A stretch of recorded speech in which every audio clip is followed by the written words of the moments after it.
All right, hello everyone, and welcome to today's webinar, AS400 Talent Retiring, presented by Fortra. Thanks for joining us. So in the next hour, we'll be addressing this challenge about talent retiring off of IBMI or AS400 head on. This issue has been a top concern voiced in every single IBMI marketplace study that we've done for the past 10 years. And it's a top concern of Fortra, obviously, since we have a vested interest in fostering IBMI talent internally and to help our customers make the best use of limited resources with the aid of automation and security tools that we provide for IBMI. My name is Chuck Losinski. I'm the Director of Technical Solutions for the robot product line here at Fortra. I'm also and have been involved for many years in the Q user group for IBMI. If you're looking for a user group home, I'd suggest you take a look at quuser.org and feel free to join our membership. It's virtual, 100% virtual. All our meetings and speakers are online. I'm joined today by Mr. Tom Huntington. How are you today? Thank you, Chuck. Great to be here. I'm our EVP of Technical Solutions at now Fortra. Used to be Help Systems for 40 years. We had a little name change about 2 years ago, Chuck. And my role, I'm a IBM champion, primarily for the IBM Power platform, which has been an honor for the last 8 years, and it's for my involvement in the community and speaking at Common and helping to administer the IBM Marketplace study and a few other things. Chuck, you should be a champion too. You have always been an advocate for the platform. Very excited to be here and share our thoughts on your retiring talent out there in your IT department. It may not be just an IBMI AS400 I-Series problem, right? Right on, right on. We do have a special guest today, Ronnie Barfield. We'll introduce him officially here in just a few minutes. But Tom, let's go back in time a bit. Back in time. Oh my Okay. God, Chuck. I wonder, where did you get these pictures? My gosh. From the archives. Yeah, from the archives. Yeah. I think they're in the Smithsonian, actually. So way before Y2K, right? Yeah, And way before. yeah, I I think got this started. brings us back to the 80s, right? It does. It does. We both got started in the this world in the mid 80s. I was kind of on the path to become a programmer, and went through several different opportunities over the years. Landed with Fortra about 25 years ago, and learning about this platform is something that happened organically with me. All right, I didn't go through any kind of a AS400 or prior to that mid-range System 38, System 36 training program. All right, I had a generic IT degree, and those processes that you go through to learn different operating systems and learn different languages and whatnot helped me learn this platform. Tom, what was your experience? Well, technically, I was a management information systems major. I started out as an accounting degree, and then I kind of went into computer science, and then I settled in on, I'm more of a business person, so I went into management information systems, and I came out of college with Pascal, Basic, COBOL. Those were kind of the programming languages. Never heard of RPG before, RPG2 for that matter, when I first did coding on what was the System 36 platform and then the 38 platform. So I started out in programming for an agribusiness company, knew nothing about the platform, the languages, but I did have a background in computers and picked up on things. And like you, self-taught, on the job training, as they say. My then manager said, here's this work management guide, read it. It's all about how the System 38 platform works, which is really the foundation to work management on IBMI AS400. So that's my background. And I think the point here, we were both young kids, knew nothing about mid-range systems. And yet today, we're considered to be credible sources in the IBMI community. So that happens by bringing new people in, giving them new chances. And that's really kind of the premise for today's webinar. It is. It absolutely is. And Tom, before we go through the agenda, I was looking back at our archives. This is a topic that we've been presenting on since 2016. So, we're Okay. kind of continuing to cajole our IBMI customer base to take on some of these techniques and suggestions that we have for bringing on new talent. Well, and All right. our agenda number one really kind of speaks to that of why that's important, Chuck, because people are not getting off the platform. It's lasting longer than they ever imagined. So why do people continue to run it? And then how do we backfill retiring resources? And of course, several of you out there may have inherited an IBMI. Now what? Or what now? What should I do? Right? So why do companies run on IBMI? Let's first of all take a look at all the unique names that we have here.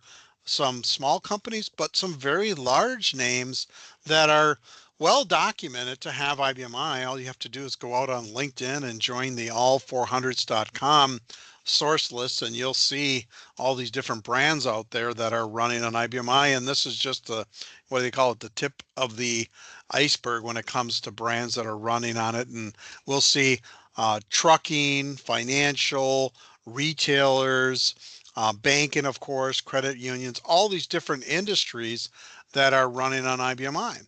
And we track that in our annual marketplace survey, which, by the way, is open right now. Please, please, please take the survey. I have a link on my LinkedIn website for taking the survey, or just simply go out to our website. You should see something on it, but take the survey.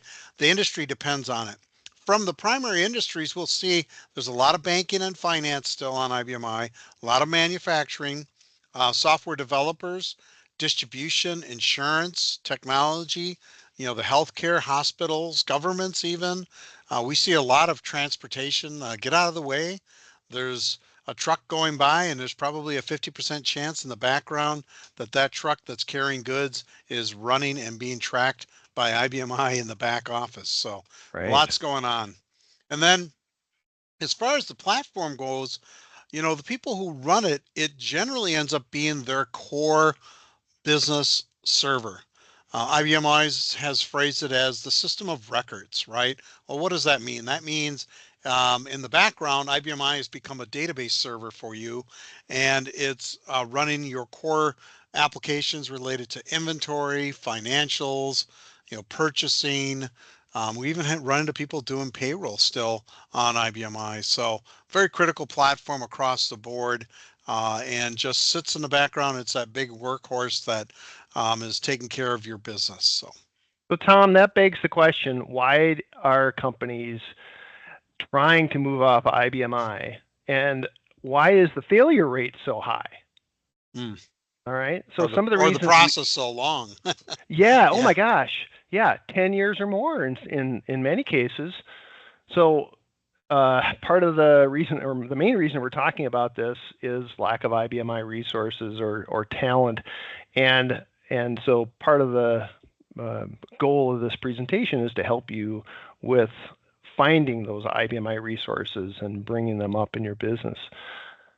Other reasons that we hear about why companies attempt or are thinking about moving off IBMI and put that statement out there is really the business just doesn't understand the platform.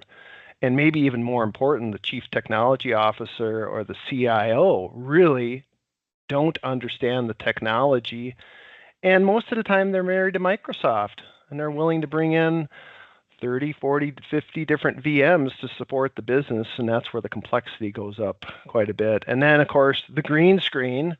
Oh my gosh. Oh my gosh, yep. We wrote this application 30 years ago. It's still running, providing value to the business, but it's got a green screen and it's not it doesn't look like all the other applications that we work with today. Yeah, the hard thing there too is that you have users that have been with you for 25, 30 years, and they love that green screen because that's their comfort level. But then you got new people coming in and joining your staff, and they want a GUI, they want a Right on. browser, right? Yep, yep, Yeah. So yep. these attempts fail because of all the customization. Over the years, people have written what I call in-house applications for this platform that are very unique to your business. So it makes it hard to reproduce that in a generic business application like Salesforce.com or SAP or other applications like that. So the other thing is this complexity that you alluded to, Chuck, in that you have this single server, IBMI, that, oh, by the way, when we talk to customers, some of them don't IPL the system for years and it's up there always running. And then we decide we're going to go to multiple VMs and then the performance doesn't work on this other platform, or they underestimated the server sprawl and how expensive it was going to get to be. The other reason is business doesn't want to conform to the rules of the new package. And why should they? They've been doing the same rules for running their business for years on these applications that have been customized for their business, and they don't know anything different. And it is probably, in a lot of cases, a unique competitive advantage to have your own business application. And then, of course, we see these projects become unbelievable cost overruns. Oh, we're getting off the platform in 2 years, right? 6 years later, we're still getting off the platform. And meanwhile, we've hired another CEO or CIO and things have changed. So the time commitment always is longer than what we expect. And then, of course, along the way, midway through these conversions, these transitions to a different platform, the original leadership departs or they're asked to leave because they've overspent the IT department bill or budget. That's probably the main reason. So it's a steady platform. You know, we started the IBMI Marketplace study 10 years ago, and one of the main reasons was to understand, is this platform going away or is it staying? And over the years, what we've done is we've asked the question, what are your plans for IBMI platform? And we'll see 43% no change, 13% stay on IBMI but move to the cloud. We have some people that are migrating systems to the cloud. We have others that we didn't originally think about that are increasing their footprint on IBMI at 12%. But when you take that and break that down, and again, if somebody is not moving off the platform in 1 to 2 years, there's a chance they're never going to move off the platform. We probably see, I'm not sure the exact percent, but after a few years, management gets tired of hearing that we're going to move to this new ERP next year. And then next year doesn't happen. And then next year again comes up. And eventually they say, okay, this is never going to happen. Now, gosh, if you only would have invested in modernizing that green screen or whatever you feel Right. is the modernization that you need, right? Right. Yeah.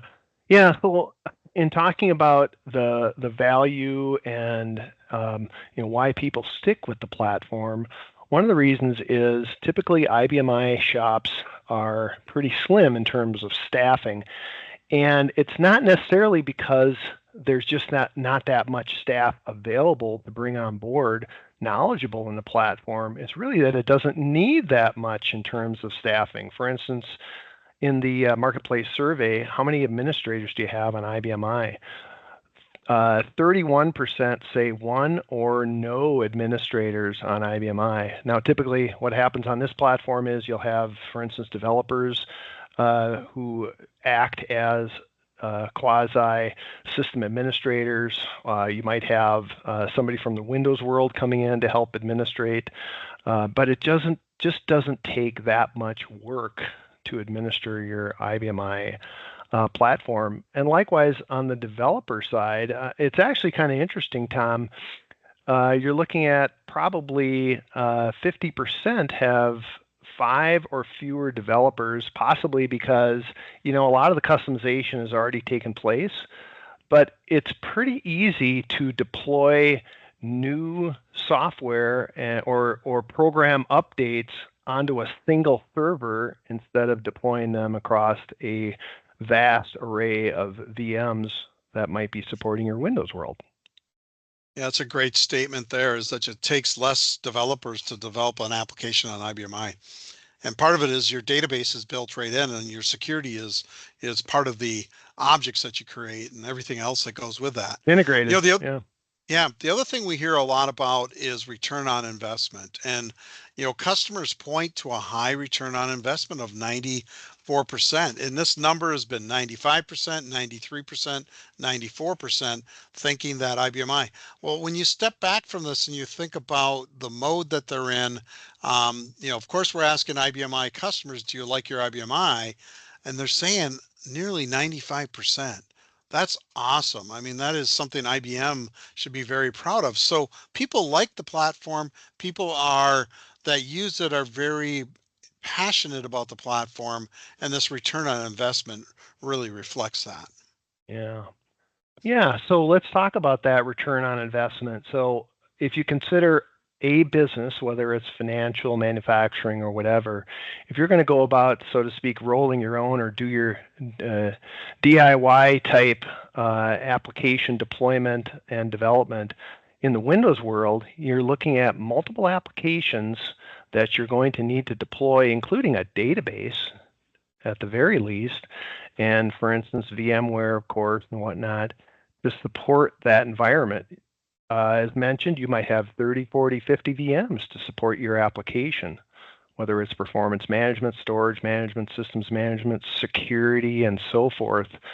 Where if you're on IBMI, the integrated view of IBMI is that all these things are included, including, of course, the DB2 on I database. Tom, any comments about that? Well, one, I'd like to give credit to IBM. We borrowed a few charts from them and Steve Will and Dan Sunt and a few other people.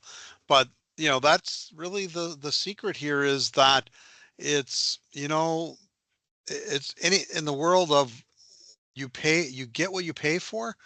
That's kind of the scenario here. With Good point. IBMI, you get this server that comes with all these things that are just integrated and part of it that you don't have to go out and get like you have to in all these other platforms. Now, some people like that. Some Yep. people like to put the Humpty Dumpty together, but others like something simpler, reliable. That's what we're talking about when it comes to IBMI. And so then the scalability, that's the other thing with this platform. You need more storage. You add storage on, or you flip on a switch in your storage area network and you add more storage. You don't have to go get another server. You want to add another application to your IBMI partition. You add that application and maybe you create a subsystem. So these servers are scale up type technology versus the scale out type technology that you have in the Windows world. We do have partitions. We've had partitions since 1999 on this platform. And because of all this under one cabinet, just look at energy. Energy usage for IBM Power is, what is it, 6 times smaller or 5 times Mm-hmm. smaller than what you need in the Intel world. And then just think about all the database servers. You don't, and most customers on IBMI, believe it or not, don't really have a DB2 administrator. The big customers that are running terabytes of systems or terabytes of data would, right? So Right. back to you, Chuck. Yeah. So this is a study that's been going on for quite some time by IDC, talking about total cost of ownership, comparing IBMI to the Windows x86 world. And for all these reasons that we've been talking about, the integrated nature of the applications that run on IBMI, which leads to fewer staff required to manage the platform, fewer VMs to bring the application to the business, provides a lower total cost of ownership, as you can see, less than half of the Windows world by far. So in the long run, even though you pay a little more upfront for that operating system and the IBM Power Server, in the long run, the total cost of ownership over 3 years is much less. Yeah, and then, part of that cost of doing business is uptime or lack thereof uptime. And IBMI is again that server that's got great reliable uptime. This is a information from IDC and talking about the reliability. I mean, this platform really has mainframe class reliability at less the expense of the mainframe. And there's some very large shops that depend on IBMI, and part of the reason they run their businesses on it is because of its reliability. Yeah, exactly. Um, and Tom, likewise, like you mentioned, we've got customers that haven't IPL'd their systems in years, right? Yeah. No reason to. All right. So now let's get on to Let's, the meat and potatoes, so to speak. How can you yeah. backfill those retiring resources? All right. So this IBMI skills depletion has been part of our top concerns that were brought forth in our marketplace study, and it's been a top 5 concern for the entire time period that we've been presenting or collecting data for our marketplace study. And it's actually up from 4th place last year. So when we presented this earlier in 2024, it's now in 3rd place. 65% of the decision makers out there and the people who participate in this world that we live in are worried about this. All right. So what are some of the things we can do? So first of all, let's give credit to Tech Channel. They have a program called Rising Star, and this has been going on for a few years now, highlighting some of the young talent that are coming up in our IBMI world. Now, some of these people work for IBM, some of these people work for retailers, financial industries, software providers like us. In fact, here's one of our rising stars from the class of 23, Megan. She's part of our Fortra development staff. So I think one of the reasons that Tech Channel is even doing this is to present to the wider IBMI audience out there, you guys, that there's more than just hope. There's a lot of good things going on in this world in terms of backfilling retiring resources. All right. And they talk a little bit about what you can do about that too. Yeah, and I think part of it comes down to when we think about resources for IBMI, we think about developers, people that write and work on that code that you've had for years and years and years. Well, you have to have people come in and be able to work on it that have experience in various languages. And, in the survey, we ask about what's your top languages that you're using in your development. RPG is clearly the number one item out there, but then SQL. Out in the non-IBMI world, if you ask the developer, can you run SQL on IBMI? And they'd say AS400, and they'd probably say, no, you can't, right? But SQL is just a big part of the platform. Of course, then we have our control language and Java and Python and PHP and Node.js and on and on. And even surprisingly, there's a lot of COBOL still running on IBMI. So this is something that's continuing to be watched by IBM and by companies like Fortra to see what are customers doing from a development perspective.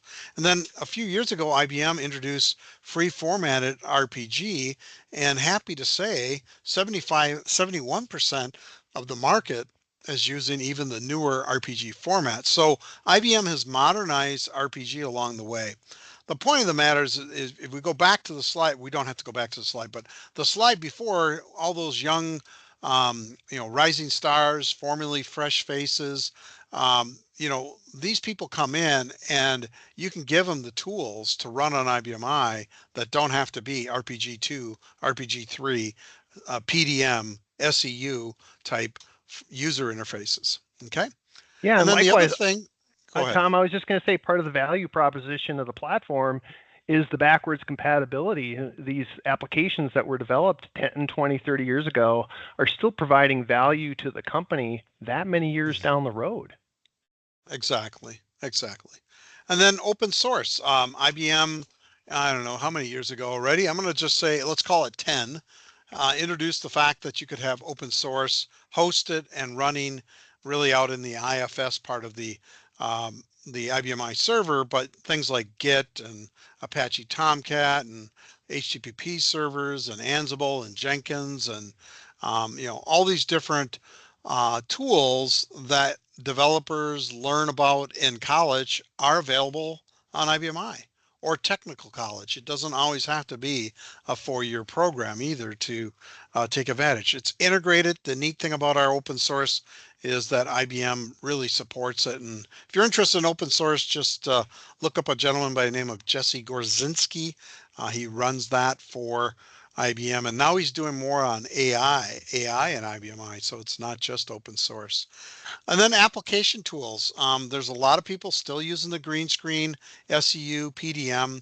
I'll say that I use that every once in a while, but I also use RDI, and some people use Visual Studio, and IBM even introduced Merlin a few years ago. Point of the matter is, these new people coming out of college or universities or Voctech, you can give them tools that are modern for even maintaining the old RPG code.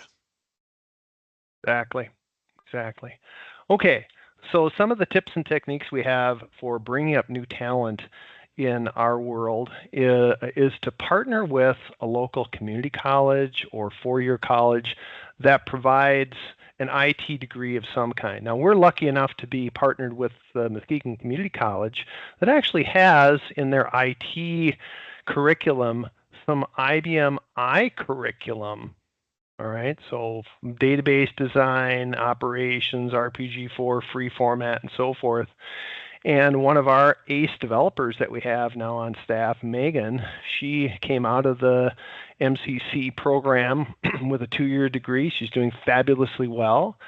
And this has really worked well for us, not just for Megan to come into our organization to help us continue to move our applications forward, but many other developers. So we're providing opportunities for recent graduates or people who are partway through their program to internship with us. So you should seriously consider internships. You're not going to go out there and put out an ad for an experienced RPG4 developer and get a whole bunch of resumes in your in basket. All right. You're going to have to do a little legwork to make that happen. Tom, any other comments about that? It's a mindset. It's really is, hey, look, we need to think differently when we go out to hire people. It's not about hiring somebody with 25 years of RPG background. You really don't want to do that because you want to bring, and I probably get in trouble with all the HR rules and all that kind of thing, but bringing somebody younger in that's going to be around for a while. And so what if you train them and they move on? You know, IT is about career enhancement and moving on. Bring in somebody new again. And we Right. have, I think, 2 or 3 interns right now working in our We IBMI do. world. We do. And you know, Tom, it's not just developers. So let's bring in our special guest, Ronnie Barfield. Ronnie, welcome. Hello, happy to be here. That's almost like we should say, come on down, Ronnie Barfield. We're Exactly. so excited to have you here, Here I Ronnie. am. We I'm happy are. to be here. Thanks.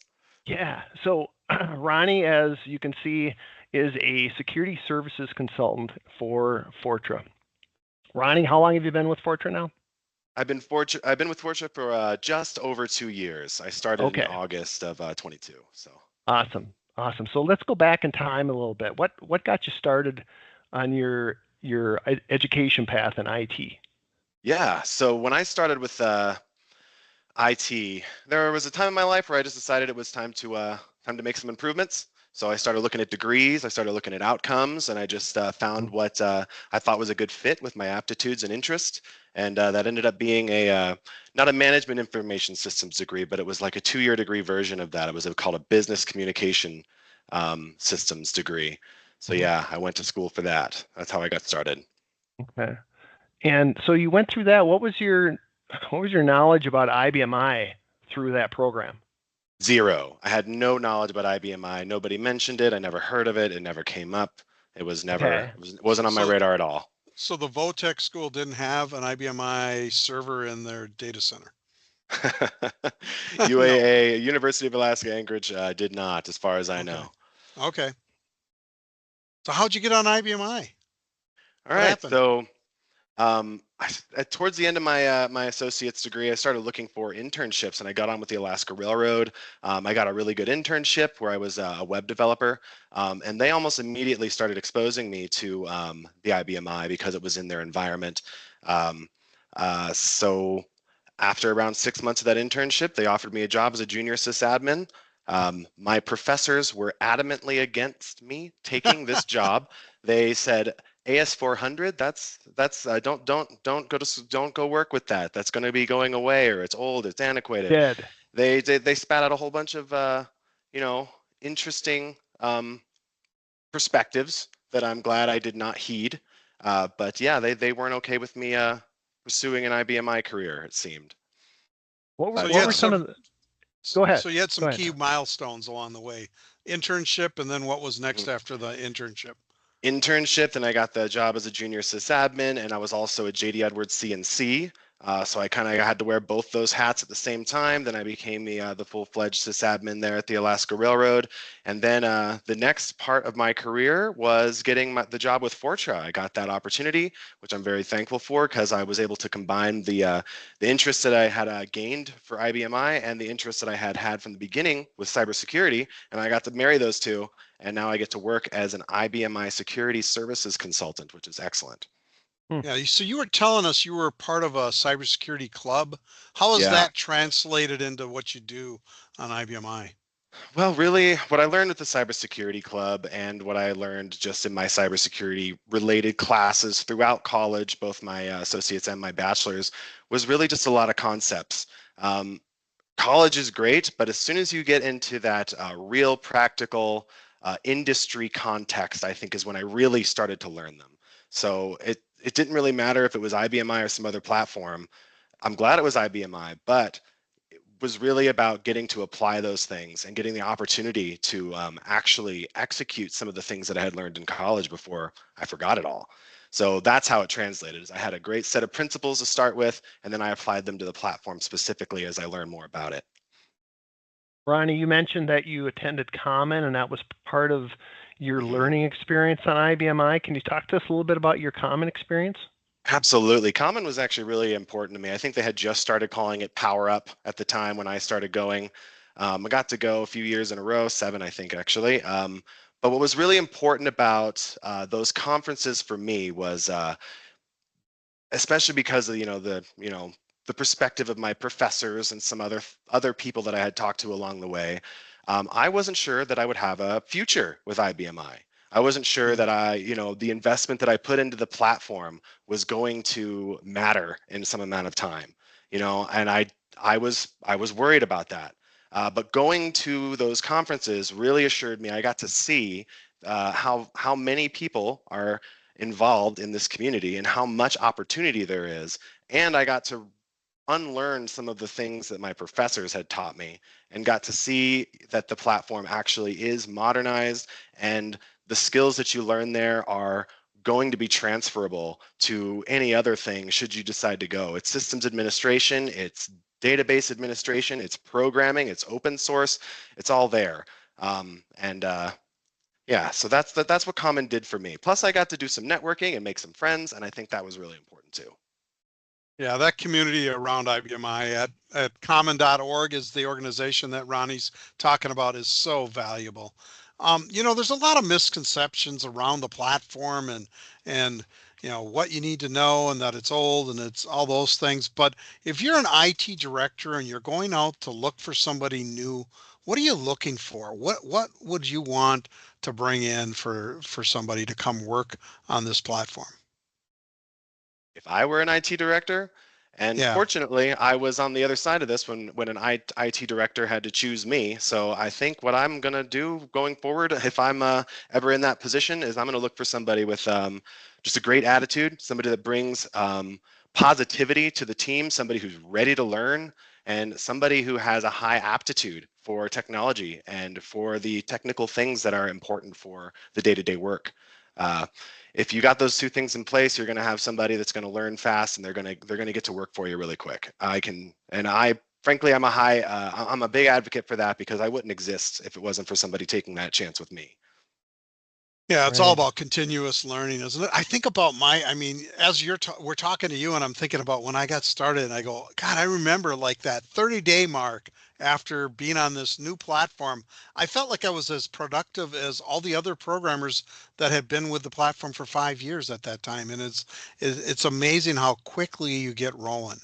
If you get somebody who's ready to dig in, it's amazing the ground they can cover. Right. Yeah. So Ronnie, stick around and provide some insight on some of the material we have coming up. We're gonna ask you to join us in the commentary. I'm going to turn my camera off now, and I think first and foremost, let's talk about the educational opportunities and educational resources. And you talked to us a little bit about this. So, of the list you see here, what are some of the educational things that helped you? All right, so the boot camps were just starting when I was getting on the platform. I think those boot camps are a great way to acclimate somebody new to the platform and the environment and how things work. I really wish that the systems administration and security boot camp were there for me when I started. The RPG boot camp was up, but alas, I wasn't a programmer at the time. But attending those conferences, I can't harp that enough. It's not just about seeing the vibrancy of the community. There's also a lot of education that happens at those those conferences. Not just lecture style, but there's workshops where you can go and you can actually practice using new new features with the IBMI that are coming out with new releases. I Mm-hmm. also really liked IT Jungle. IT Jungle is a really good one that I've used a lot. They got a nice newsletter you can sign up for. It keeps you up to date if anything interesting is coming out, anything you might want to know and start doing or stop doing in your environment. It's a good one. Yep. Yep. Tom Huntington, any comments on any of the other educational opportunities that are out there? Well, you're going to talk about user groups next. I'd say Yep. join a user group, but then there's other independent things like podcasts by Peg Tuttle. Simon Hutchinson puts out an RPGprogrammer.com. Mike Meyer is grabbing information out there. You got groups like Empower that are providing education around IBMI, RPG, RDI, visual code. And then, of course, Charlie Garino has a great user group called iChime, and he does a lot of things that I'll just say are greatly passionate about the platform, but it's about the new technologies. Yeah. I like to go back to one of the things Ronnie said is, his first internship was working on a web application accessing IBMI. Again, a lot of people are doing that. IBMI is their core database server, and they're using web applications and services to access that data. Yeah, exactly.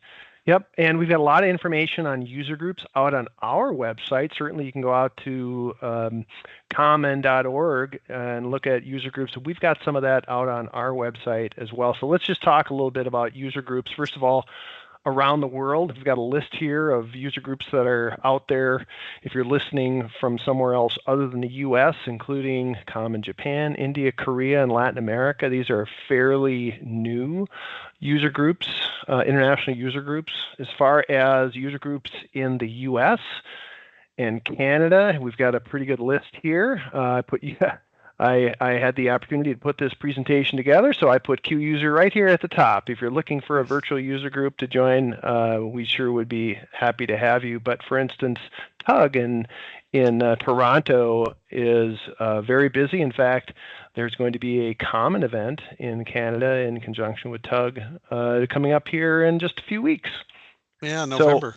yep. Why So, join? Why join a user group, Chuck? why join a user group? First of all, you have Besides an the education, Yeah, right? well, I think the education is huge. This also provides, obviously, an opportunity to network. What are you doing? Uh, How are you doing yeah, it? And what would you recommend? It's all about part of yeah. the networking plan of a user group. And also user groups share. For instance, you'll be seeing some upcoming sharing happening between the Toronto user group and Q user. And this says Minnesota, but it's really not Minnesota anymore. It's anywhere in the country or the world for that matter. So just to kind of summarize things, All right. So number one, mentor new talent. Partner with a local 2 or 4 year college that provides an IT degree, and maybe even offer to do an internship with some of those folks and teach them the platform, mentor them the platform. You can not only mentor them the platform, but you're also mentoring them through the business. You've got your business logic experts; those are the guys that are doing the development on your application, and they really are the experts. Be open to new techniques and tools. Tom mentioned, of course, rational developer, but then, of course, there's VS Code for developing RPG-free format. There's a lot of other applications or languages that are being leveraged now on the platform. Tom, I know you're a big one on this, bigger than even I am, as far as continuing your own education on the platform. Can you talk to that a little bit? Yeah, well, it's no matter what platform you are and whatever technology you are in, you always need to be learning new things. And there's so many great resources. I'm always amazed the number of customers say, well, where do I go get IBMI education? And I'm like, you used to always call it the great Google, right? I mean, Yeah, go out to the great Google and type in IBMI education, and you're going to find all kinds of different things. And so much of it is free. And yeah. even, the other thing, we haven't talked about AI, but, IBM's working on AI to help you even write code on the platform. So look for those things to come along as we go through the next year and a half that, you know, there's going to be a lot of help for you through AI. Right. And I do want to point out too that I've been absolutely blown away with the talent that we've brought up on our platform. None of these guys knew the platform before they joined Fortra. So all these people shown here, they all work for us. They all work on the platform in one form or another. They might not be a developer, they might be in technical support or management or whatnot, but they learned. Like Jim Buck says from Empower Technologies, the problem isn't the kids; they get it. But just remember, put the right tools in their hands. And oh, by the way, you better teach them the green screen too, because there's a lot of that going on out there. Okay, so we're gonna transition a little bit. We've been talking a lot about human resources.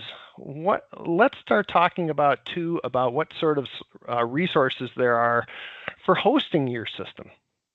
Yeah, I mean, I think sometimes too, when people look at their talent issue and they're lacking talent or whatever it may be in that regards, one of the options they have is maybe one of the issues is they don't have an admin anymore, or they Mhm. no longer want to be responsible for upgrading the operating system. And so we are seeing this trend of workload from on-premise to the cloud, where the cloud might be a public cloud or private cloud, or even hybrid, and they're moving part of their technology to the cloud. But in that move, they're also probably signing up with a managed service provider that is monitoring the system, doing the PTFs, all those kinds of things that, we go with this next slide here where we are talking about hosting. You've got public cloud with IBM Cloud or IBM VS, AWS, Microsoft Azure, Google. The thing to keep in mind with all the public clouds is that IBM Power does not run on x86, right? So they have to partner with partners like Converge, LightEdge, Meridian, um, um, Service Express, the CDW Sirius. I mean, we can go down and name all these different providers out there. SkyTap's a big one. In Europe, we got Tito Every, and Cloud First is a big partner out there. But let's not forget about ASPs, application specialists. I mean, Jack Henry runs a large infrastructure of private banking with many regional banks running on servers that they host. FIS Global is the same. CU Answers does credit unions. Euronet does a lot of international credit card processing all over the globe. Fiserv the same. I mean, these are all mainstays in the financial industry. And then we have unique ones like Wind Systems does rental equipment tracking. So does Mhm. DIS. And then we have beer tracking, Vermont Information Processing. My God, I was in their boardroom, and behind the picture is a keg that's ready to go. So there's a lot of business applications that are being hosted these days, and we don't, and the customer behind the scenes, they might not even know they're running IBMI, Chuck and Ronnie. They Right. just might not know.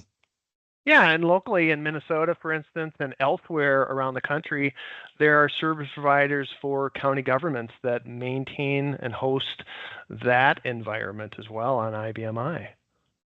Yeah. So to help you with your talent issue related to systems admins, we can help coach you and help educate you on the process of moving to the cloud. And we can help migrate your data with our HA technology. We can help make sure that what you have on premise is going to perform when you move to the cloud by sizing it properly. And once you get to the cloud, what you have to realize, there are certain things that are still your responsibility, namely security and automation. You still have to automate your applications and you still have to secure your data. The cloud provider is going to go just so far. They're going to make sure the network is secure, but they're not going to worry about your business applications. You need to take on those responsibilities. So we develop a strong relationship with the ecosystem. We have many of those MSPs are our partners in different flavors. We basically work with all of them. So if you're working with a particular provider, just let us know and we'll certainly help out. Yeah, and likewise, if you need assistance with your robot automation and monitoring technology, we provide resources for backfilling those roles, whether it's automating workloads, whether it's automating messages, whether it's doing backup and recovery, high availability, and so forth through the robot product line. We have experts that can help you out in this area. All right. Let's move on to a little bit of education around, okay, so now you're new to IBMI. What should you expect? What are you going to hear about IBMI? You're new in this world, and so things to think about too if you're bringing in somebody new. What are some of their expectations? All right, so if you're new to IBMI, or if you inherited an IBMI, for instance, I talked to a Windows administrator that recently inherited an IBMI. All right, so some people call it IBMI, some people call it iSeries, some people call it AS400. All kind of depends on their number of years on the platform for the most part. Question that a new hire, for instance, might have, or somebody like Ronnie coming in to the company might be, well, who else runs this platform? What are the similarities between Windows and Linux? Ronnie, I think, already addressed, is there a future on this platform? All right. I thought the system was dead. I remember hearing this 20 some years ago, Tom. Well, and one of my most popular blogs I wrote is the AS400 is dead, and that thing still gets a ton of hits. And it's kind of a joke on it because, yeah, the AS400 is dead. That died back in about the year 2000 and then became iSeries. And now it's been IBMI longer than it ever was AS400. And so we kind of got to get over that and remember that it is a very modern system, that you can do anything you want on it. I think that's really the important point on that. Ronnie, what sticks out with you on this screen? Yeah, like Chuck said, is there a future? Where do I go for education's another one. It's big for me. And is this good for my career? Because I wrestled with all three of those not so long ago. And goodness gracious, I remember when I started as a junior admin, the senior admin at the time slammed this big box of, perhaps the largest box I've ever seen, of dusty old books and CDs, and I thought that's how I was going to have to learn this thing. Fortunately, there was better options at the time, and even more now. So that's good to know. Yeah. One of the things too I've heard over the years, Chuck, is, we're getting off this IBMI system because it's so manual. And I'm like, huh? Why is it? It shouldn't be that way. No. If you look at our study, I think 75% of the market runs their IBMI pretty much unattended. Yeah. And the tools are there.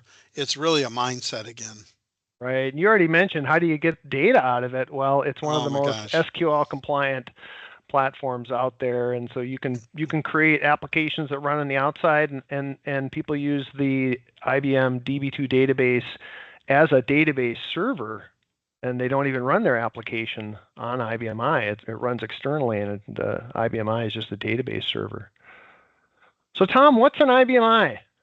What's an IBMI? Well, the other thing people don't realize is IBMI is one of 3 operating systems that can run on IBM Power servers. Again, Power servers are not x86. They are Power processor-based servers, and IBMI and AIX for sure have to run on them. Linux, of course, you can run that on x86 and other platforms, but Linux also runs. Matter of fact, there's a big set of customers that run SAP HANA on an IBM Power server, I should say, but nonetheless. So basically, Power servers also have ties into Watson and AI and all those things. But what makes IBMI unique is it's got that built-in database. Every IBMI server has DB2. Can't get it without it. It's object-oriented, which means all the programs, the database, the various components that support your applications are all object-oriented. There's this thing called work management. It's as old as the System 38 platform. It goes back 40 years ago, but it's basically virtualization within a VM. That is why customers can run payroll, financials, EDI, Warehouse. warehouse, inventorying, trucking, transportation, you name it, all on one partition because they can segment it out with the work management, which allows you to basically break up the work and share the memory and the storage. We also have the ability to do internal, external disk. Security. The options are great. I would say in the industry, there's a lot of people that need to work on their security on IBMI. Ronnie will attest to that. But then the other part of the platform is it's scalable, right? I can have that one VM with 1 terabyte of storage, or I could be a customer that has one VM that has 120 terabytes of storage, and they exist out there. Of course, we can run in the cloud. We got many different development languages we support. The other thing I really like about this platform is it's highly recoverable. You can be very successful in backing up and restoring the system. And I think in the industry, there's a lot of people who get ransomware, and the reason they can't recover is they've never tested their recovery of their servers. And yes, they got all these great, neat hardware redundancy and all these other things in the Microsoft and the Linux world, but they've never ever tested those things. And when the chip's against the wall and you got ransomware, they can't recover their systems, right? IBMI, I'm venture to say 90% of the customers are prepared to recover from ransomware. Even if they have to go back to their backups, they should be able to recover that system in a day or 2 at the least, whereas we're talking some of these ransomware situations, Chuck and Ronnie, people are down for weeks, months, they never Yep. recover. Yep. It's amazing that we have platforms today that are so non-resilient, even though everybody you talk to who's an admin on Windows or Linux or whatever, they talk about how resilient their systems are. They're never testing the recovery plan. That's what I'll tell them. So here's the history, the journey of this platform. Sorry to get so amped up on that, but 34 and 36 and 38 all came together to become AS400 back in 1988. And then the journey continued from there into the I-Series in 2000, the IBMI in 2008. So that's now, my math is right, 16 years. And today in 2024, we're on IBM Power 10. And guess what? 2025, you're going to get a new operating system, and you're probably going to start hearing about the next Power processor, which more than likely, unless my math is bad, will probably be Power 11, Chuck. I'm just guessing, right?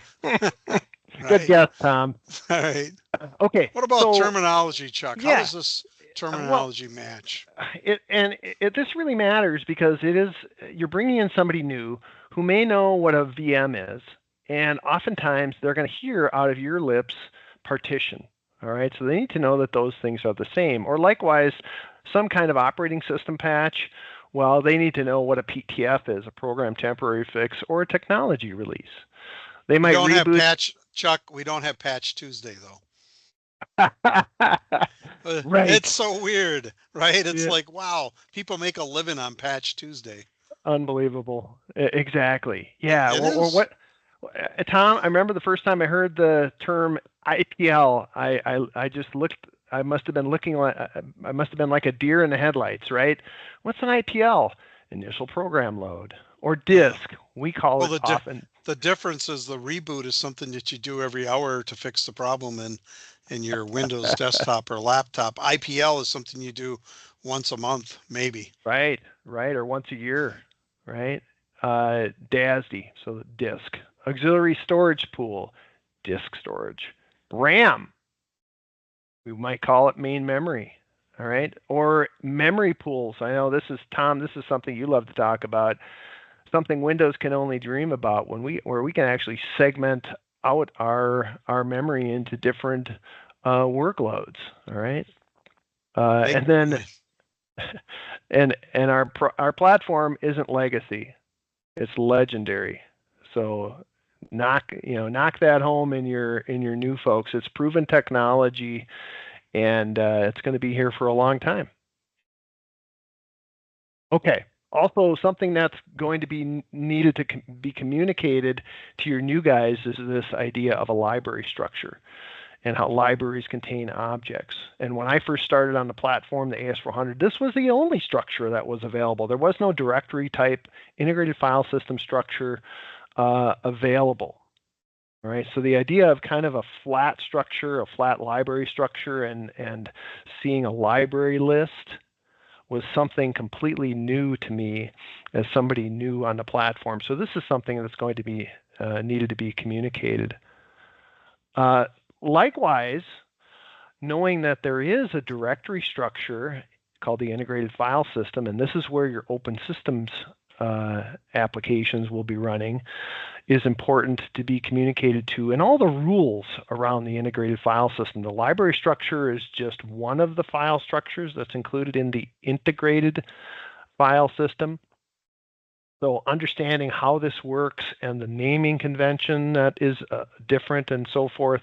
And we also provide a number of webinars around the integrated file system from both a security standpoint and an operations standpoint. You can find those on our website.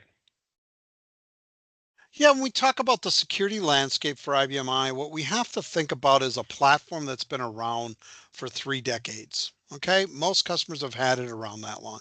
And so they've upgraded it and they moved on and they've kept a lot of the same business applications, but the staff has changed. And so some of the security practices from 3 decades ago, your concerns are different than what they are today. But yet those same applications are running. So we always say this platform is highly securable. That means you might have inherited a box that's not configured properly. Matter of fact, I'd be shocked if you had a system that you inherited that has the proper security settings to meet the needs of today's world.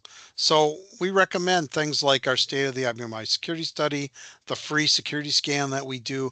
These are things that are going to help educate you on IBMI security, and they're free, which is very important for the budget. It's all about you opening it up or running the security scan. We'll spend an hour with you. We'll train you on what you need to change. And then we look at cybersecurity challenges and, what are you faced with today? And I think when it comes down to the number one thing on here was lack of security knowledge and skills. It's really hard. If you're the IBMI administrator, you're probably doing some programming. You're responsible for the backups. You're responsible for the upgrades. You're responsible for loading applications. And then, oh, by the way, you're in charge of cybersecurity too. So kind of knowing what's going on in the industry and then also having that responsibility is really a tough thing for you. Ronnie, what are you seeing out there? I know you work on our cybersecurity services team. What are some things that you're seeing? Yeah, one of the things that I'm seeing for sure is, and I think that's really important to note about this slide, is that cybersecurity threats out there are real for the IBMI just as they are for other platforms. I still talk with people that had no idea ransomware could be on the IBMI, for example. They just see the IBMI as unhackable, but it needs to be secured just like other platforms. But another thing that I see often, and maybe this ties in with some of the other columns here, some of the other aspects, is companies got to make this stuff a priority to actually make it happen. We love it. We love to see when people are being proactive and getting ahead of an issue rather than waiting for a breach or for ransomware to hit their system or for an auditor to be telling them they need to make changes right now. Yep. So not only do they need to make it a priority, there needs to be budget as well. And there you go. There you go. Yeah. Yep. So what are some of the services that we provide, Ronnie? Yeah, so this is the team I work on, and I love to talk about our offerings. I could talk on and on, but I'm going to try to keep it as brief as possible. I'm going to start with the risk assessment. I'm just going to go clockwise. So our risk assessment that we do, we produce a risk assessment report that covers many topics on your IBMI, and we detail those findings and prioritize recommendations for your IBMI systems. And then we review that report with you and discuss each finding and recommendation with you. For penetration testing, we actually get into your environment and test the security of your IBMI. This takes many of the topics discussed in the risk assessment and proves them out, and some additional topics. For the architecture week, or for the architecture thing that you see there, that offering is where we design application security. We tailor that to the needs of each customer. It takes about a week. It typically follows a risk assessment where issues have been identified. And the remediation is when we implement that newly designed security architecture. We work with IT staff to ensure that knowledge is transferred for the new security scheme, so that way they can maintain it going forward. Managed SSO services, we help implement and maintain single sign-on for the IBMI. And in short, this provides the ability for Windows users to access the IBMI without the need to use a password, which is an excellent service. The managed security services, this is where I'm most heavily involved in. We provide monthly monitoring of key IBMI security administration issues. We put out a quarterly newsletter that we're really proud of, that we all work together on to write. About different emerging security issues and just different topics that we think can be helpful for our community.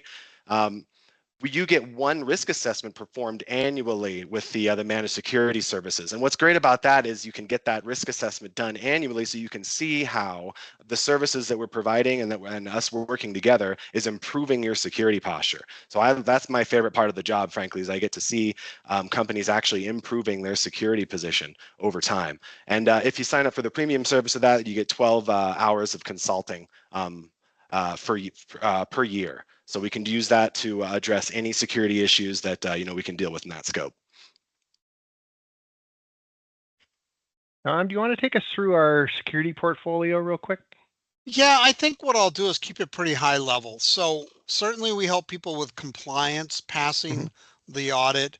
We help people manage all object authority. We help people with password reset. We can even track record level database changes. MFA is a big conversation. We help people with that. We help encrypt data within the IFS or within the field level. We can be a firewall. Again, don't assume your enterprise network security is in place and configured properly. Add another layer. It's called Exit Point Manager for IBMI. And then at Fortra, we have a XDR, MDR, EDR solution for your entire enterprise. We also own a SIM agent technology where we can tie IBMI, Windows, Unix, Linux, your network, your endpoints, all into one solution with our SIM agent. And then Ronnie alluded to ransomware and virus protection. We do that for people. And then let's not forget about data in flight. We help people with encrypting data in flight.